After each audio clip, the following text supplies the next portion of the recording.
திருமாவளவன் போன்ற அயோக்கியருடைய ஆபாசமான அருவருப்பான பிரச்சாரத்தை முறையடிக்கக்கூடிய கடமை இந்துக்களுக்கு இருக்கிறது என்பதுதான் இந்த நேரத்தில் நான் இந்து மக்களுக்கு முன்வைக்கிற ஒரு மிக முக்கியமான வேண்டுகோள். திரு ஸ்டாலின் அவருடைய நம்பிக்கை துரோகம் என்பதை தமிழக மக்கள் புரிந்து கொள்ள வேண்டும். இப்படி கொடுக்கக்கூடிய மனுக்கள் எல்லாம் ஐயா ஸ்டாலின் குப்பைக்கு அனுப்புகிறார். இப்படிப்பட்ட ஒரு மோசமான முன்னுதாரணம் தான் திமுக ஆட்சியில் நடைபெற்றுக் கொண்டிருக்கிறத தமிழக மக்கள் உணர வேண்டும்.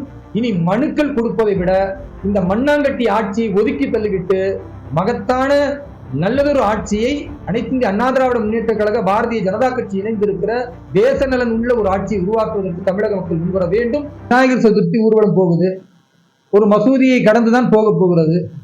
அப்ப அந்த மசூதியில் இருக்கக்கூடிய ஜமாத்து தலைவர்கள், ஜமாத்துடைய நிர்வாகிகள் வெளியே வந்து விநாயகர் சதுர்த்தி ஊர்வலத்தில் கலந்து கொள்ளக்கூடிய அந்த முக்கியஸ்தர்களை சந்தித்து வாழ்த்து தெரிவித்து அவர்களுக்கு ஒரு சால்வை அணிவித்து வரக்கூடிய பக்தர்களுக்கு ஜமாத்தார்கள் வரக்கூடிய பக்தர்களை முறையாக ஒரு கூல்ட்ரிங்க்ஸ் மாதிரி குளிர்பானங்கள் கொடுத்து வரவேற்று அது மாதிரி ஒரு நல்ல காரியங்களை செய்தால் இன்னும் இந்த நல்லிணக்கம் சிறக்கும்.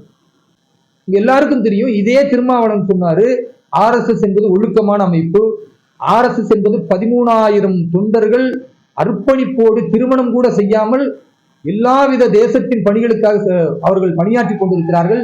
RSS அமைப்பு என்பது நம்ம கட்சி நிர்வாகிகள் மாதிரி முண்டி அடிச்சுட்டு முன்னால வரமாட்டாங்க, முகத்தை காட்டுறதுக்கு. முகமே தெரியாவிட்டாலும் தேச நலனுக்காக செயல்படக்கூடியவர்கள். இவ்வளவெல்லாம் RSS-ஐ புகழ்ந்த திருமாவளவன் அற்பத்தனமா இன்றைக்கு சொல்றாரு, RSS-ஓடு அதிமுக இணைகிறது அல்லது அதன் வழியில் போகிறதுனா குடிகாரம்னால போகக்கூடாது, கொள்ளக்காரம்னால போகக்கூடாது, ஊழல்வாதிக்குனால போகக்கூடாது. நான் திருமாவளவனை அழைக்கிறேன், RSS பயிற்சி முகாமுக்கு அவர் வரட்டும். அங்கே பட்டியல் சமூகம் என்ற பாரபட்சம் இருக்காது, பார்ப்பனர் என்ற உயர் சாதி என்ற ஒரு உன்னதத்தை தரப்படாது, இஸ்லாமியர் என்ற எந்த ஒரு மாற்று கருத்தும் இருக்காது. நாங்கள் எல்லோரும் ஒன்னா சாப்பிடுவோம், எல்லாரும் ஒன்னா தரையில படுத்து உறங்குவோம், எல்லாரும் கட்டி பிடித்து விளையாடுவோம். தொட்டால் தீட்டு என்பதை இன்றைக்கும் நடைமுறைப்படுத்திக் கொண்டு இவர்கள் சமூக நீதி சமத்துவம் வாய்களில் பேசும் பொழுது எந்த தீட்டும் இல்லை, நாம் அனைவரும் பாரத தாயின் பிள்ளைகள் என்ற ஒற்றை கருத்தை RSS கட்டமைப்புல ஒவ்வொரு முறையும் பயிற்சி முகாமில் நடந்து கொண்டிருக்கிறது. திருமாவளவன் யோகியதை இருந்தா பார்க்கட்டும். தேவையில்லாம இஸ்லாமியர்களை பயமுறுத்துவது, கிறிஸ்துவர்களை பயமுறுத்துவது, RSS என்னமோ ஒரு பெரிய பூச்சாண்டி காட்டுறது. இந்துக்கள் தெளிவுபட்டு விட்டார்கள், மிச்சம் இருக்கிற இஸ்லாமியர்கள் கிறிஸ்துவர்களும் தெளிவு பெற வேண்டும். திருமாவளவன் போன்ற அயோக்கியருடைய ஆபாசமான அருவருப்பான பிரச்சாரத்தை முறையடிக்கக்கூடிய கடமை இந்துக்களுக்கு இருக்கிறது என்பதுதான் இந்த நேரத்தில் நான் இந்து மக்களுக்கு முன்வைக்கிற ஒரு மிக முக்கியமான வேண்டுகோள். ஐயா ஸ்டாலின் அவர்கள் மக்களுக்கு நல்லது செய்வாருன்னு தமிழக மக்கள் இன்னும் நம்புறதே எங்களுக்கு பெரிய கவலை இருக்குது. உங்க எல்லாருக்கும் தெரியும், அவர் ஆட்சிக்கு வருவதற்கு முன்னால ஒரு பெட்டியை தூக்கிட்டு அலைஞ்சார்.